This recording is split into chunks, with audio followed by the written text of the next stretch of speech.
So welcome back to the shop, friends. So today I thought I'd share with you the correct method for soldering wires. Soldering, of course, in my opinion, is the best way to connect wires. Many of us kind of maybe default to these little guys. We've seen these little automotive style connectors in there, and well, they're not great.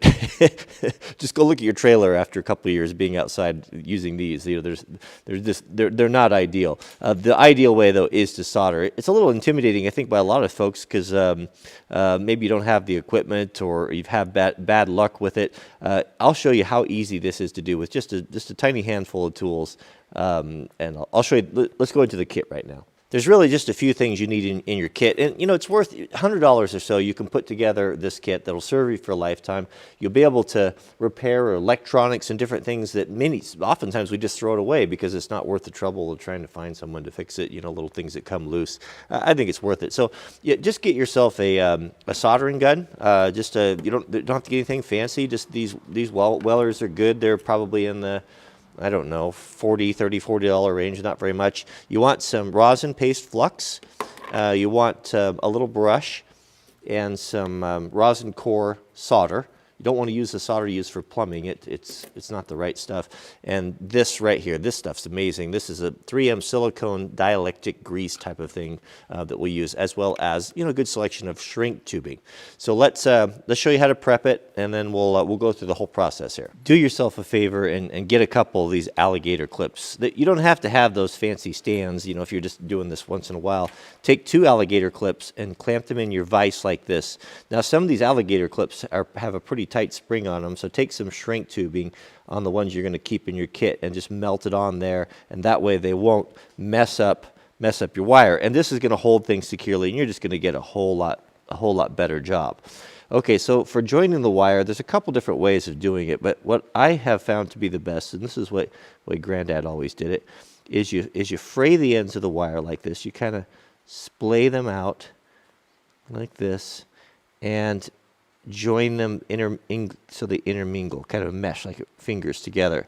Pinch one side like this here and start bringing everything together, and then twist.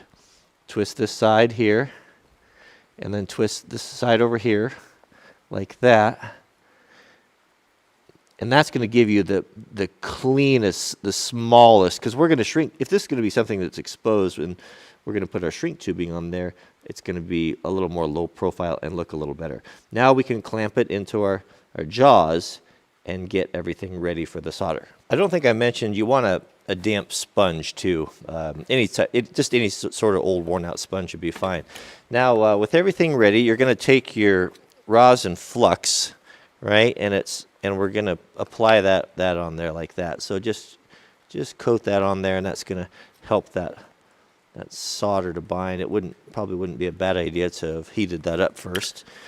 And then we're going to get our soldering iron and untangle the cord that hooks on everything. Okay, so this shouldn't take long to heat up. So what we're going to do is we're going to put that on there like that, just until that flux starts to melt in, that rosin, and it starts to melt down inside the wires there, right? And then Granddad always said you touch the end of that there to tin it. I don't know why, I just always have. And we're going to heat from the bottom, and we're going to start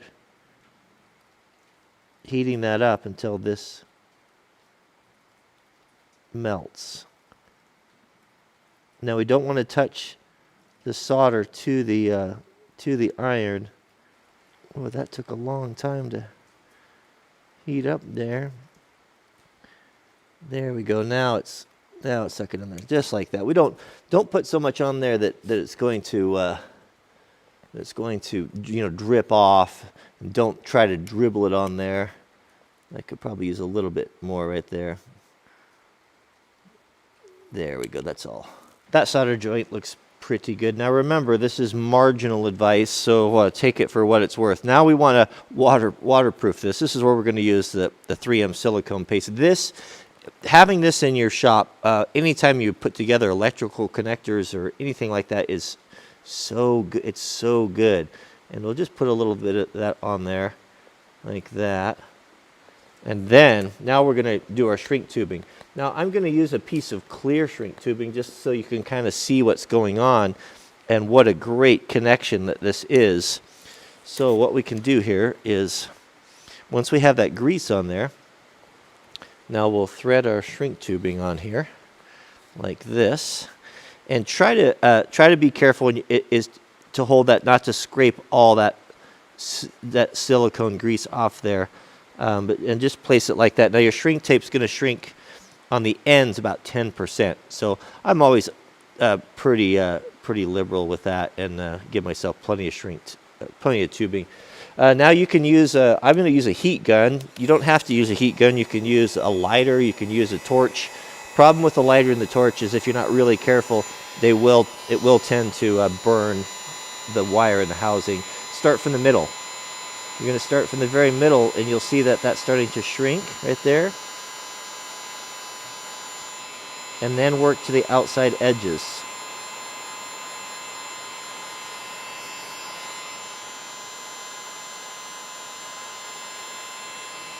And you'll see, I think you can see, you'll see that silicone making that seal as the shrink tape tightens around the connection, and ideally you want it to squeeze out like that side right there. Probably should have put a little bit more on the housing, but that looks pretty good right there, actually. Now once that's cool to the touch, you can clean that silicone off there, and you have a really good, as good as you're going to get, a waterproof connection for joining two wires together. That's probably going to be tougher than the wire itself.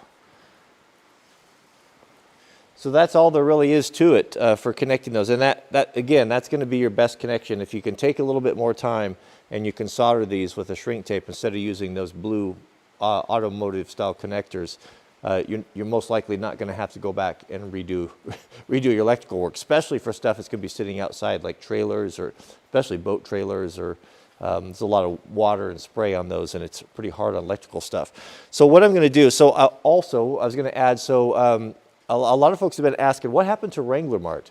Wrangler Mart was our Amazon affiliate store where I put the things that I like.